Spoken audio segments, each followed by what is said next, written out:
Well, I asked for questions for our next guest, Cris Carter, and they're pouring in. So we'll try to include some of those in our conversation with Hall of Fame wide receiver Cris Carter, kind enough to join us via the Connecticut Water Systems hotline. Welcome back, sir. Are you still in town? I didn't realize you were at the game yesterday until my producer, Guardsy, mentioned that. Have you flown the coop already? I've already flown the coop. Good for you. Here's the first question. Where is home these days for Cris Carter, and what is he doing? It's still in Boca Raton, Florida. Okay. And I am the program manager and player development leader for Florida Atlantic University. Whoa. Which is in Boca Raton, Florida. Nice. I missed that completely. How? Yes, I've been doing that the last 2.5 years. Well, that shows me that's for me to not pay attention. Do you like doing that? What got you to it, and how have you found that particular role? Well, we have the youngest coach, and he took over last year. And knowing that from a business perspective, from an NIL's perspective, I knew a few people here in town, and relationships I had with the players and a couple coaches, he decided to keep me on staff to be able to help them grow the program. So, you're dealing with young people and young people trying to reach their potential. And, the thing that I try to tell them, it's really not about my career and what I accomplished as a player. It's really about the connective points that as a former athlete, as a recruited athlete, as an athlete that also was the father of recruited athletes, all those different, as a high school coach, all those connection points of how you might be able to be successful. So you should be able to utilize one of my experiences or something to your advantage, because you were in the same pursuit of what I was in. So that's doing that on a daily basis, very, very rewarding to be able to help direct young people's, path in life. That sounds really good. Somebody also wanted to know, what are most modern-day wide receivers missing that Chris's era did or had? I mean, you may not even accept the premise. I don't know. I think he seems to be suggesting that some of the old-style receivers like yourselves offered something that maybe some of these don't. Do you even agree with that premise? Well, I think that it's really about what does the job require. Mm-hmm. Like we always go through ways to try to take shine off of people that are very, very successful. And sometimes it's based on time or technology or rule changes. And, I really not try to be that way. I really try to appreciate the game. The game has to make changes. The game changed before I got to it. The game has changed during the era that I played in, a couple eras I played in, and it's changed since then. So I think the wide receiver position, they play it at a very, very at a high level. I believe they have tremendous skill. They have to deal with less things, but that doesn't make less of a job than what they're doing. So I'm very, very proud of the types of receivers we have, all the different shapes, sizes, and how they're able to get the job done. But the job is still number one, is to make big plays and catch the football on a consistent basis. All right. You study wide receivers closely. You study quarterbacks closely. You were at the Viking Stadium yesterday for the loss to the Chicago Bears. When you watched JJ McCarthy play yesterday, and when you have watched him beyond just that one game, what do you see? Well, I see a young quarterback. Who does have some athleticism, but in yesterday's game, and based on, we don't have a backup quarterback. He can't afford to get hurt again. So, he's a quarterback that has some athleticism, but yesterday, none of that was utilized. I see a guy that the game sometimes is faster than him. I see a guy that sometimes he shortens his drops and doesn't get deep enough and patient enough that then he's trying to catch up and throw the football, and typically it makes the ball sail. Sometimes his elbow is too low and his fundamentals in the pocket. Like all those things are real. And, I do enjoy watching quarterback play, But right now, yeah, he looks like almost any other first rounder that played 5 games, started 5 games. It's just unfortunate the Vikings that it's in his second year. Yes. The guy on the other side of the field had basically 20 more starts than him, and you could definitely tell the difference in the 20 starts between the two of them. You know what's interesting? Somebody had texted me earlier about what their recollection was of Dante Culpepper's first year as a starter, and you can speak to it, obviously, a lot more eloquently than I can. I'm looking at a quarterback rating of 98. That's the old-fashioned quarterback rating. They didn't do the QBRs back then, I don't think. And my recollection, again, you'll remember more closely than me, is that, there were certainly some ups and downs, but I don't think I ever felt like, oh, my God, what's going on out there? To the degree I think JJ is worrying people, even if, as you say, he's not been out there that much. I mean, can you draw any comparisons there, or why it felt like Dante, seemed a lot more ready more quickly to sort of assume the things we associate with the position? Well, first of all, I think it's a brilliant comparison for the few people or handful of people that might be able to understand it and were there, like we were. Dante sat his first year. Yep. We were very, very explosive, just like basically coming off inheriting last year's 14-3 team. Yep. Like, we're going to stay the same for the most part and plug in the quarterback. The thing about Dante that was easy to see was Dante was a superstar, going to be a superstar in the league. Like, he had that type of, his running ability was fearless, and, he was a problem if he ran. Dante's anticipation throwing the football was superior to what we saw yesterday. Dante's ability to throw the ball with different velocities and speed was definitely superior.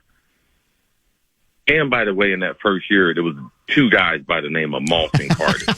And there was no game that we dropped 5 balls like I saw them dudes drop yesterday. Indoors, perfect conditions, 150 yards passing. That's where I would stop the comparisons to Dante Culpepper. I think Dante was an MVP candidate, right? He was, yeah. Well, he had one other year that was better, obviously. But when you factor in, when you factor in the lack of experience as a pro quarterback, it was a very impressive start, man. It was almost from the very beginning, and there were ups and downs, but not like this. And so, I got to ask you this. But Dante was a thrower in college, man. He was. That's true. That's a great point. Every team that Dante Culpepper got off from his high school team, I met his coaches, I met his teammates, to Central Florida, Dante Culpepper was it. He was the show. He was the system, and he was the reason why they were winning. He wasn't riding on the bus just to get from point A to point B. Mm-hmm. No, that's fair. It's all hindsight now, so it's easy. I grant that point. But to me, the dilemma, the challenge for the Vikings coming off 14-3 was obvious. It was, all right, what do we want to be next year? If we're going to start the clock on the McCarthy era, can we possibly still build on what we did last season and be, at the very least, a playoff contender? Because they made a lot of off-season moves, as you know, that indicated, well, we're not. This isn't. We're not wasting this season at all. And yet, as you know, this is certainly what we've seen from McCarthy right now is he's going to need to play a lot and probably make a lot of mistakes, and it's hard to win those games.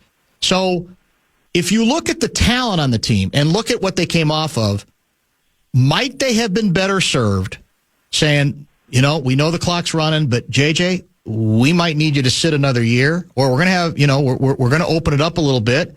And let's say if we don't want to pay Darnold, because they're going to have to either franchise him or pay him a lot of money, we're going to bring Daniel Jones back, and we're going to make it an open competition between Daniel Jones and JJ. Or the A-Rod thing. Aaron Rodgers, who, as you know, definitely wanted to come here. There's no question he wanted to come here.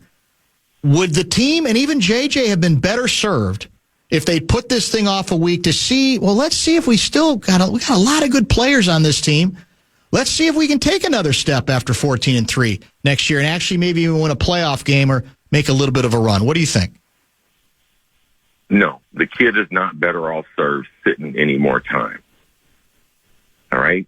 You're a first-round draft pick. You're the fourth quarterback taken early in the first round. At some point, you have to prove your worth.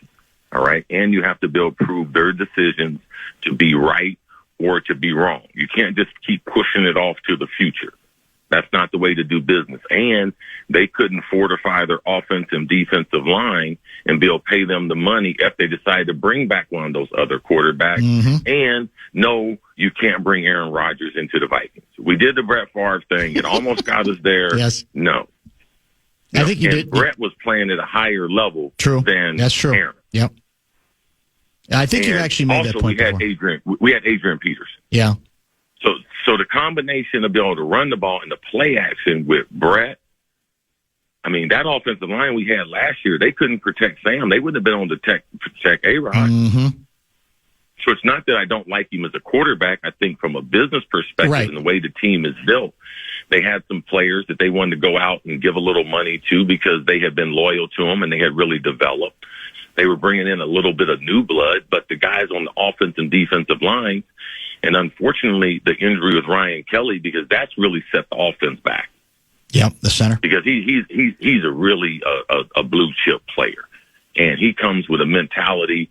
Alabama, Indianapolis, man, they ran the ball effectively and protected the quarterback for a long, long time. A lot of people didn't give that offensive line a lot of credit, but he is a really good player who's been in the concussion protocol over a month, and that's not a good thing. So I think that JJ was not best served by that injury and doing the things the way they did, but you can't control getting injured. And when he got injured earlier in the year, his ankle, anytime you have a lower extremity to a guy who's athletic, especially to a guy who's holding on to the ball and don't want to let it go, like that removes some of his athleticism. Right. So now, he is going to struggle. Based on what I saw, especially the wide open guys, like if you can't hit guys wide open, this game gets real, real tough. It's already tough when you have a lot of talent. But I do believe in KO. I do believe in what they're doing from a player development standpoint, the players they traded for, the players they've drafted. They have done a good job. Like, yes, we might have to take a little seat, to the 14-3 season so the team overall financially could be structured to be able to go on a run. But I do believe in the way they develop players, and you can't develop a quarterback on the bench. You don't draft a guy to keep letting him sit. He needs to be able to get out there. But also, tight end, you're paying him a lot of money. Right. Yes. You got to be able to help that out. Do you? Like JJ, they paying him a lot. They paying JJ a lot of money. Sometimes you got to make those unbelievable catches because it creates momentum and juice for the rest of the players. So everyone's got to take it on themselves just to do their job. And that's what I saw yesterday. Guys trying too hard. Yep. And as soon as you start pointing to the quarterback, guess what? You end up dropping a pass. You end up making a mistake. And that's what I saw yesterday's game. Well, do you sense, you were a pretty demonstrative player, and you were a player who had high standards and high demands, not just for yourself, but for your teammates, including the quarterback position. So do you sense frustration at all is setting in for Justin? Well, Justin's not A.J. Brown. And I talked to him yesterday before the game. He has a very, very good handle on the team, on the organization, what he's got to do. But as a wide receiver, we can't do our jobs without a lot of help. Exactly. And when the quarterback is struggling, regardless of what they say in the press conference, regardless, all right, now he's going to take the high road because he is the leader of that team. And he's not going to show any negativity to the quarterback because he's already committed himself to be able to take care of the kid, help the kid in his journey. But when you can't do your job, it creates frustration. Like, he's a dominant player. When you come into the Bears-Vikings game, the best receiver on the Vikings for the last 4 years thinks that they can get 150 yards. And if I'm playing the game indoors, there's no wind. It was 70 miles per hour. The sun was shining. Like, JJ thinks he can get 150. They end up with 150 as a team. How could he be happy when you go home? How could he? As good as he is, how could he? So, like KO said in the press conference, yeah, I like his energy. I like that he's disappointed because there are great expectations on the passing game because the talent and because of the standards that have been set through the last 3 decades. Well, let me ask, we're chatting with Cris Carter. Is it your belief on the basis of what you know about McCarthy that it is just a matter of, reps and time? Because he wasn't in a high, volume passing offense. Or do you come out of a game like yesterday a little concerned that this goes beyond what we usually associate even with young quarterbacks? I mean, Cris, he was missing people. The play to the right sideline to Justin that was, 30 feet over his head. And is there any concern that there's more going on here that might even indicate that there's something more significant, whether it's mental, physical, fundamental, whatever it is? Does it give you pause? Of course, because at this point, even on your 5th start, there are some simple things that you should be able to do and not struggle. And yesterday, there's two biggest statements of evidence are yesterday, KO was trying to give him some easy things to do. Yeah. And he couldn't even do those. And then now it's not only JJ. I compare JJ to every other quarterback, every other journeyman that's been in KOC's system. Because I know their talent. They got good running backs. They got good wide receivers, which they've always had. They got a better offensive line. So for the talent of this team has underperformed. But the quarterbacks, all of them have performed at a higher rate completion-wise than JJ. All of them. Yeah. Josh Dobbs, all of them. So for me, it's not necessarily a JJ thing. It is, man, I believe in KOC. I believe in the system. I believe they develop players. But when I compare apples to apples, the one that I invested the first-round pick in, because at one point we got to develop a franchise quarterback, just like Chicago had to, just like Green Bay had to. Like, at some point we have to do that. And the investment in JJ says he's the guy. So, yes, I'm going to support the guy.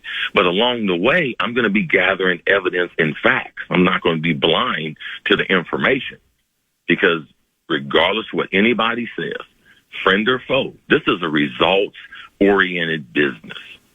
Can I move the team? Can I get first downs?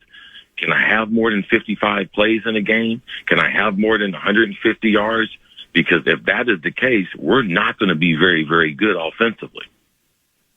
For you, it's the age-old question. After the game, KOC's talking a lot about fundamentals, stuff that you'd like to think has already been settled in him, but that may enter into this thing.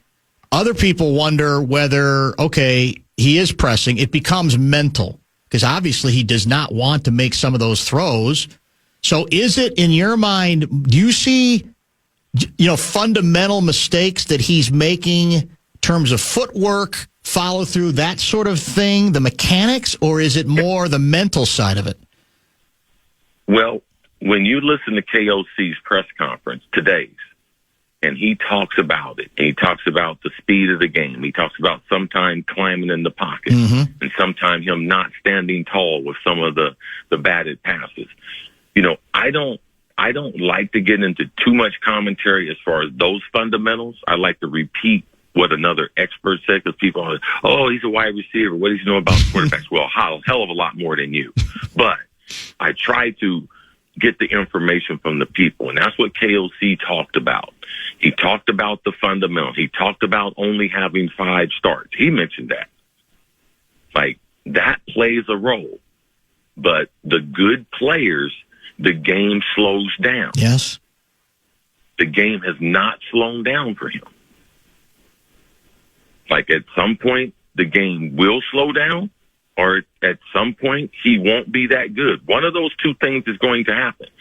And you're not surprised. You've been watching this by 40 years. They're guys that have the most impeccable resume in college football. They're the most blue blood, the most you can't. Man, he's not going to miss. And you see when they get in the game and they get conflict, it's like something happened to them. Yeah. Like something took over their body. They are not the same player that were in college. And then there are other players that they weren't great college players. They become dominant players in this league because they can continue to grow their game and the game slows down. The jury is still out. Yeah, that's what I saw yesterday. That's fair. That's the essence of it for sure. Carl is checking in from Cottage Grove, and he writes, CC, I came across a highlight reel from the 11-14 1999 game against the Bears. Jeff George was slinging it, and I felt sorry for the Bears DBs. Do you remember that specific game or any untold Jeff George stories from that season? Oh, yeah, Jeff. Before we put the game plan in for that game, Jeff's like, I want the whole game plan. Don't give me no abbreviated BS backup quarterback game plan. Jeff. He's out there drawing up signals. Hey, Chris, when you get down the field, if he's on your inside shoulder, I'm going to rub the back of my head. That means fade. You know, that's the way we get our hair cut. I was like, yeah, Jeff, we've been saying that for a long time. You didn't invent that. Oh, that's pretty good. Oh, my God. Were you dominant in that game? I don't remember much about that game. That's a long time ago, 1999, November?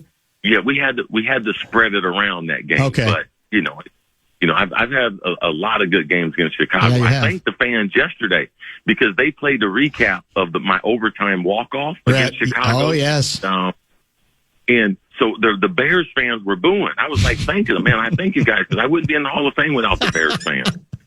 Yeah, that's probably true. So your recommendation is, even if the season might be slipping away here, they got two road games coming up, as I'm sure know, Green Bay and Seattle. Now you're sitting at 4-6, so you got really not much margin for error left. You keep throwing them out there. You keep, because I always wonder, is there such a thing, if it's as bad as it was at times, and it obviously ended better, but as bad as it was at times, do you ever run the risk of traumatizing a guy, even a kid who allegedly is this confident, if he looks so sped up and looks so inaccurate that you go, no, we actually might have to sit him some more? Well, I mean, we've got some great examples as far as quarterbacks that have been through great journeys. Baker Mayfield is a great example, great success early in his career. And then there's called film. And, the league, they come up with a game plan for you.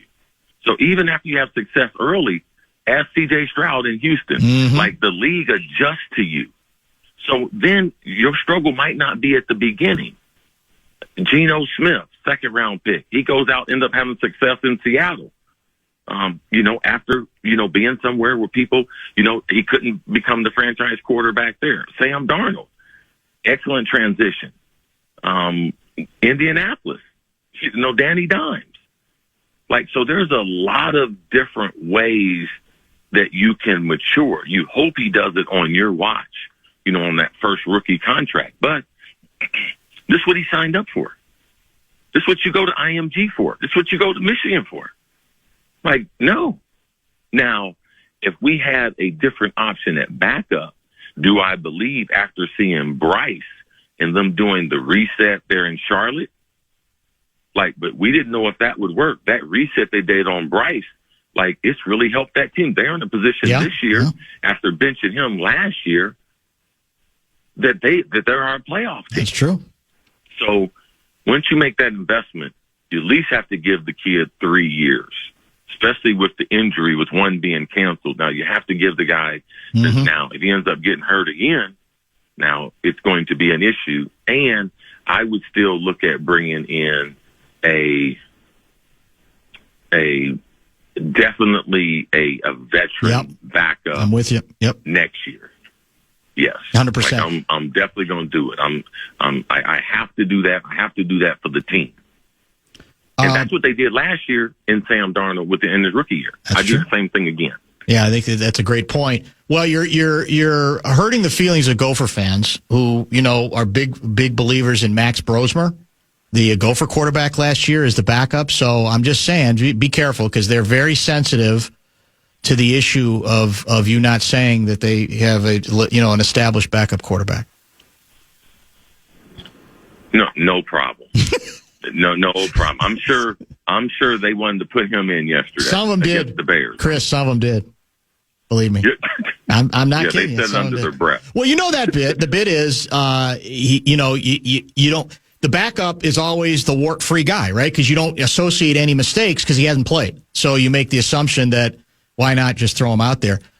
Here's another good question from the audience, from Dustin out of Bemidji. As a wide receiver in your prime, wouldn't the quarterback instability be extremely frustrating to you?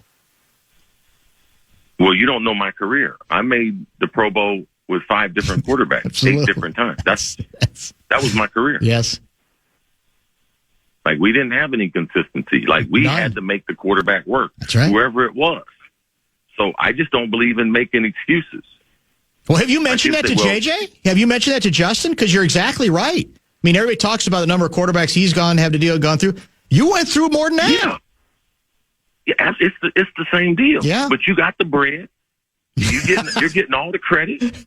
Like, when they throw that ball, they don't think it's them. That's true. They know it's you. So, yes, he has extreme pressure on him, but he's built for it. Like, he's built for this. And he's a great team leader, and he's going to say all the right things. He's not going to say anything, and I'm not going to speak through him. But I did talk to him before the game, and wide receivers, man, most of us have the same DNA. Okay? You don't have to work too hard to think about what it is. Well, yeah, you were. I mean, I think you were not as vocal as some, but I think you're more vocal than he. I think you'd agree. Back in the day. Yeah, absolutely. Yeah, but that's I got no problem with that. No, that was you. Like, he's got a great style for which he can get stuff done, and he's got a lot of younger players in that locker room who really, really look up to him. So what he says, his overall body language and everything becomes very, very important. Was it even if he's lying? Even if he's lying. Well, you got to, right? Publicly. That's sort of what you got to do. Yeah. Yeah. Well, you didn't. You didn't feel obligated to, actually, though. You. Well, I'm not going to tell a lie. Yeah. But I'll also tell you in a way that you can do your job. Yeah, that's true. That's a very good way to put it. And you often did. That's 100% true. Is it, in the end, is part of this too? You mentioned it. If they'd gone with one of the vets, then you don't have the money to spend elsewhere. But are we coming to grips with the reality, Chris, that it probably was going to be unrealistic to expect you could do both? In other words, throw the young quarterback out there and compete in a way that you wanted to, as much as you did during the regular season last year. That given his, some of his limitations or some of his struggles at this point, that it just was going to be very difficult to work to get both things done, because they're big here on saying we don't rebuild. We're not giving away a leap year or anything like that. We're going after it. But aren't we seeing the limitations of that to a certain extent? Well, for one, you don't know with the left tackle. He decides to come back from a horrific knee injury a little bit early, right. But he's trying to gut it out. He's a great player. All right. His comeback was a little bit slow. You lose the center. All right. The quarterback gets nicked up early. So a lot of things that Jordan Addison was suspended. So they had a lot of moving pieces that realistically, the more championship models, especially those that match Detroit in physicality and Philadelphia in physicality, they had to upgrade the offensive line. They had to upgrade the interior of the defensive line. And they also invested in some players that have been successful for us. So, yes, I like the business model. I believe in the front office. I believe in the ownership. I believe in KOC. But that don't mean that what I'm seeing right now, that it looks better than actually what I'm seeing. It is what it is. Like, this team has underperformed based on the talent level they have. Yeah, there's no question about that. I mean, and again, I'm not putting it all on the quarterback, because it's not all on him, but the numbers are alarming. I mean, they're staggering even by young quarterback numbers when we're talking about QBR and quarterback rating. I mean, they're off the charts here. And so that's, I mean, as you mentioned, I mean, the percentage has been better with everybody, including Carson Wentz. What I don't like people who don't really watch the game. Right. And yesterday, the quarterback was a great example, especially for a young player. Like, young players are typically more streaky, but you got to get them a layup. You got to get them a bucket, so that they can get that gleam in their eye. They can get that college feeling back where they were dominant players. The pass they throw early in the game down the middle of the field to Jordan Addison, that could have changed his whole psyche. Good point. Yep. I mean, that's a 40 or 50-yard nugget that, like, you don't know. They had a couple other. TJ, he dropped the pass. The running back dropped the pass. Yeah. JJ dropped the pass. Like, so all these things, and we're talking about the quarterback, all these things could have been way, way different if everybody's doing your job, and especially when you have a young quarterback. Your margin from error, it decreases. Do your damn job to help out the kid. Help them out, yeah. Do what you can to make a difference. I could keep you all day, as you know. We're really late. I appreciate you, as always. I'm glad you're doing well, and hopefully we can chat again soon later this very season. Yeah, man. Keep your chin up, Vikings fans. We're going to be all right. They need to hear that. I think they probably needed that message delivered, although you say it from the safety of Boca Raton. You're back there while it's going to snow here tomorrow. Yeah, so what? That don't mean I can't be a fan. And they're not going to hear it on your show because you're not going to tell them that. That's why you had to have me on here to give them some hope, man, during this holiday season. Yeah, you're right, just in time for the holiday season. Oh, by the way, that was another question. Does Cris Carter put his Christmas tree up before Thanksgiving or after Thanksgiving? That was another hard-hitting question I got from the audience. Oh, before, man. I got lights everywhere here. They're already up? Oh, absolutely. I got Christmas lights on the palm trees. Send me a photo. Oh, man. Send me a photo. I'll tweet it out. That's perfect. Okay, absolutely. I'll walk outside and take a picture of the front. Thanks, Chris. My man. Appreciate you. That is the one and the only Cris Carter. We'll get caught up when we come back.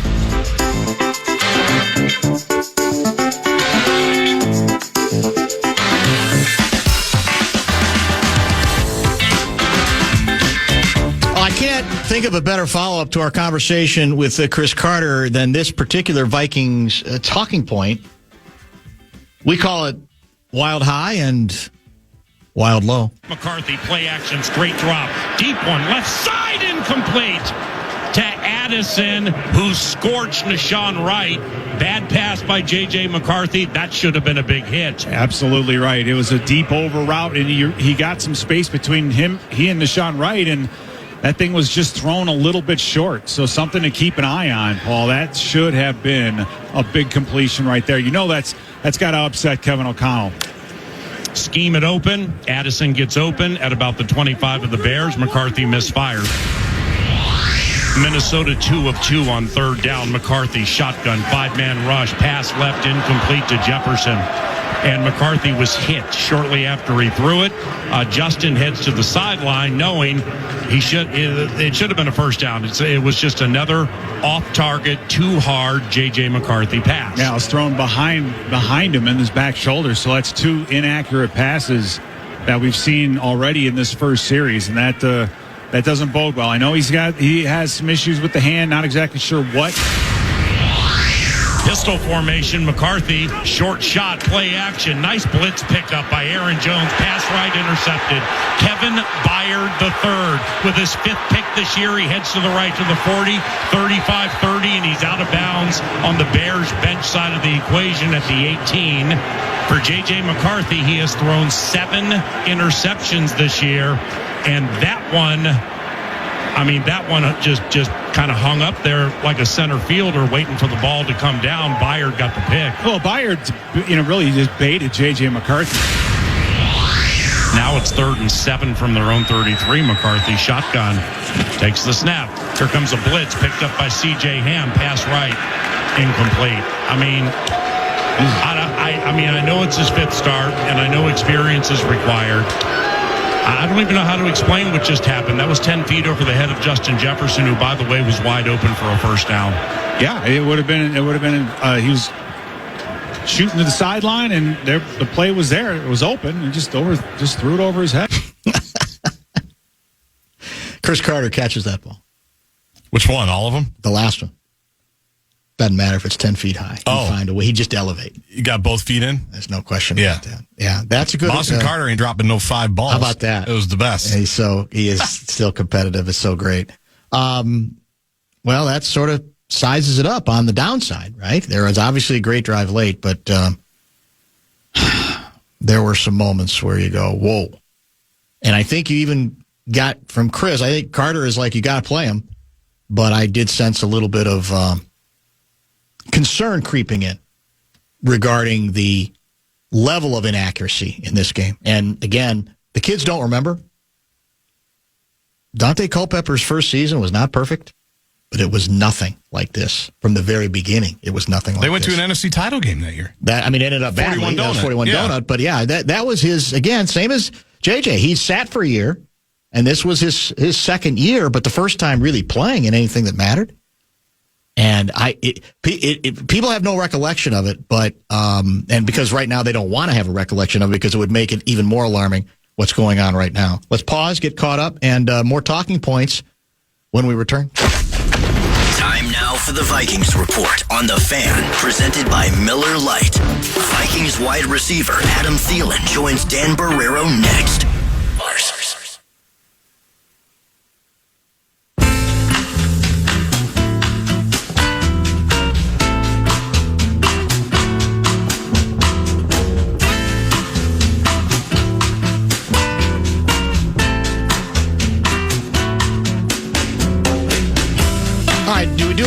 Let's do another quick Vikings talking point. What do you think, Guardsy? I'll let you pick of the ones we have remaining. Any in particular you think worthy of our consideration in this next short little block we have? I like the last one. Run is success. The power of Christ compels you to run the ball occasionally, which we did do, correct? Want me to hit it? Yeah. Now the offense has to do their job. Yep. You score here, it's only a 6-point lead. Now we got some pressure on these Bears, Paul. They've been comfortable, I think, the entire game. It's time to make them uncomfortable. Let's go. 42-yard return by Price, his longest punt return so far this year, and he's a rookie. Here we go. 1st and 10 from the Bears 24. Run it! Dive behind McCarthy. It's a toss right. And turning it up. Jordan Mason gets to the 20 outside the numbers. Tremaine Edmonds runs him down at about the 16. It's a run of 8. Run it again. Bulldozing run by Jordan Mason. 2nd and 2, 13 minutes to go in the game. The Vikings, they got some work to do, but at least they got some momentum. Yeah, what a block by C.J. Ham on C.J. Gardner-Johnson, Paul. I mean, we've talked about this all day, that they're keeping a defensive back in basically to play linebacker against base personnel. So you got the mismatch. And C.J. Ham will take Gardner-Johnson all over. 2nd and short, handoff Mason, runs to the right, first down, 10, 5, touchdown! Jordan Mason with his 5th rushing touchdown this year, and the Minnesota Vikings have life. It's 16-9 Chicago. Yeah, they had a body there, but you just can't arm tackle Jordan Mason, Paul. Just hell no. Almost the exact same play that they had run previously. Off tackle, Mason gets through the arm tackle by Gardner-Johnson, and he takes it up and gets it into the end zone. So what a huge turn of events. The Viking defense coming out, making something happen, special teams answering the call, and then the running game of all things. He sounds stunned. He did. Didn't he? We converted a 3rd and 2 running the ball as well. We did. Did people Bronx cheer that? I didn't hear that. No, it's a good question. I don't know though they did. I'm not sure. They might have. Scoggins wrote some bitterness that we passed on a couple of, like a 2nd and 2. I don't remember that one. I think overall, I was as a run the ball terrorist. As the Mike Zimmer. Yes, I have no complaints about the run game. I think it's vindication once again that it can be an important piece. But as I said on sermons, if you have a quarterback who's going to be that inaccurate, it doesn't really matter how much you run the ball. There has to be, it all has to work. There has to be harmonic convergence, right? And that I don't think you can put on KOC. It just he's just wildly inaccurate. He's been that way. He's been a 50% completion guy from the beginning of the season. And that's the part that is scary and depressing about yesterday. KOC said it in his press conference. They ran the ball really well. They had a lot of second and shorts. Yes. They weren't behind the chains a bunch. And he got good protection. He got good protection. Most of the time. So much of it was set up to have a really nice passing game. Yeah. Because of how they established the run. And I thought it was interesting. Ben Johnson, kind of in the middle of the first half, took the ball out of Caleb's hands a little bit too. Caleb had a couple runs in their touchdown drive. But after he airmailed like 4 or 5, I think Johnson said, all right, we're going to the backs. Give me the Rutgers kid. Give me the other guy. We're going to go. We're going to run it a little bit. Let's get this thing stabilized. They took the lead off that. That's true. And I thought that was interesting. But KOC, I thought, set up his quarterback amazingly well yesterday, and his QB was not ready for it. Receivers were open all over the place. There's no question. 612 guy earlier, listening to Pete Burcich through these talking points, I feel like he's growing into a cranky old man, and you can hear it more and more and more with each passing game. Let me put it this way.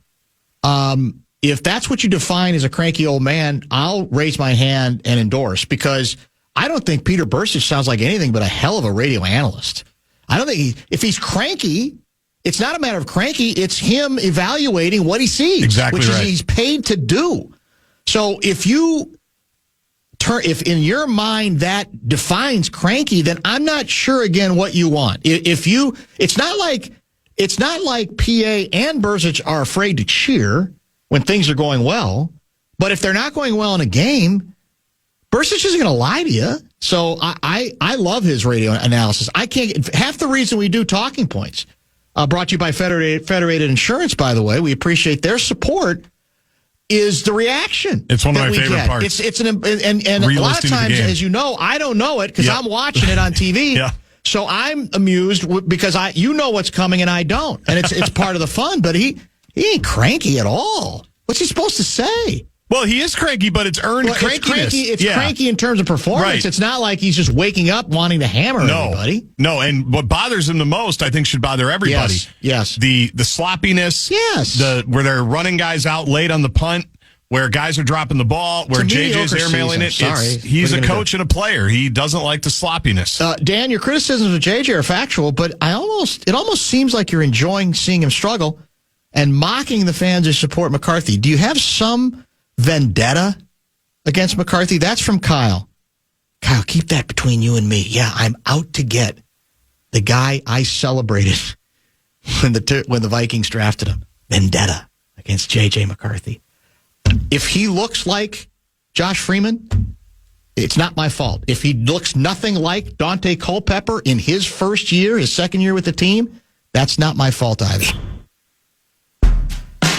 Show Wrap, presented by American Pressure, commercial-grade pressure washer since 1975. It's the bumper-to-bumper Show Wrap. It's never going to end, is it? Every third text. Did you check Josh Allen's stats his first year? Yeah, let me give them to you right now. His first season, QBR 49.8, regular rating 67.9. Not great. You want to compare that to what JJ has done thus far? QBR 26.7. It's a little frustrating. I just don't know what to tell you. We are aware that it's not over for him, but if the best you can do to make yourself feel better is look at all these other quarterbacks and what their numbers were, his quarterback rating was 40 points higher, as ordinary as it was. And again, don't get me going down the Dante Culpepper road any further than we already did with Cris Carter. I mean, just stop. You're not doing your guy any favors with that. Better to just say, look, it's erratic right now. It's worse than I might have even expected 5 games in. It's clearly worse than what Cris Carter expected. He made that very clear, but we're hanging with him. And there's too much upside here. You're better off saying that than trying to make yourself feel better because none of these comparisons, literally none of these comparisons add up if you care about analytic numbers. the way that quarterbacks are evaluated, whether it's old school rating or new scale rating as well. It's bizarre. A lot of his throws yesterday missed by inches. A lot of them. Some of them missed by yards. And some of them, missed by zip codes. What's that? Oh, have you mentioned Darnold's 4 INTs today? Honestly, asking. No. There are people. Here's the thing. You just got a vote of confidence from somebody. Defensive player. Yeah, it's my quarterback. Guess who they were playing yesterday? Who did they play? The Rams again. Oh, no. The Rams are the one team that has Sam Darnold's number. And he did. He threw but here's what's interesting. He still almost brought him back. He cut the lead to 1 touchdown or even 1 field goal, and then they got the ball again late, but the field goal to try they attempted was like, I think, 68 or 65 yards. So, no, I'm noticing there are a lot of people who said, well, what does that say? I mean, is he coming back to the pack, or is it literally whoever runs the defense for the Rams has Sam Darnold figured out, or it's even become kind of a mental block for him? I don't know. He's had an outstanding regular season. There's no question about that. You're hearing the music now because we're out early for some Vikings programming, and that'll be followed by your Timberwolves back in action against the struggling Dallas Mavericks, who have everybody out right now. Right, Their 2 best players are out. Well, Kyrie is out for a long stretch, right? Although a lot of people think he will try to come back later this season. I don't know if they'll want to. Or will he? By the way, did you notice, I forgot to mention this with Johnny, the Thunder, I believe, has lost 1 game thus far. And they've been killing people. They've been playing bad teams, but they've been winning routinely by, 20, 30, 40 what they points. do, yeah. The other nugget on Okie City, I'm sure you've seen it. There's an excellent chance that they will have 2 of the top 10 picks in the NBA draft. I know. This upcoming year. Yeah, I know. It's unbelievable. Yeah. How well they've put that thing together and sustained it. They took advantage of being flyover country and having stars absolutely out of did there. It, man. Paul George for sure. It's almost scary when you think of it that way. Yes, it is. 2 of the top 10. And by the way, one of those could end up being like a top 3 pick eventually. One of them, I think, is lottery protected to an extent. That's great. But one of them is not. That's wonderful. The Rams also have, who's bad right now? The Rams have somebody's number 1 pick next year. That's really good. Let me see if I can find it real quick. We're out of time, aren't we? Cris Carter joined us at what time? 5 o'clock. 5 o'clock. If you missed it, I heartily recommend you try to get to it. I thought I saved it. Rams made a great deal when they traded for the Falcons' 2026 first-round pick. Atlanta's in free-for-all. Their starting quarterback gone. Cousins He didn't look good. Oh. No. He didn't even look interested to me. No. He looks like he's whipped. He just looks like he's just down. Achilles at his age, not great. Yeah, probably right about that. Tomorrow, Kevin Seifert and Luigi. Vikings Rewind, and then Wolves Hoop Action on the Fan. We'll talk to you at 3 o'clock. A lot of things that are easily correctable. We've got to get a fire in our ass. It's real. It's raw. At times, it's real raw.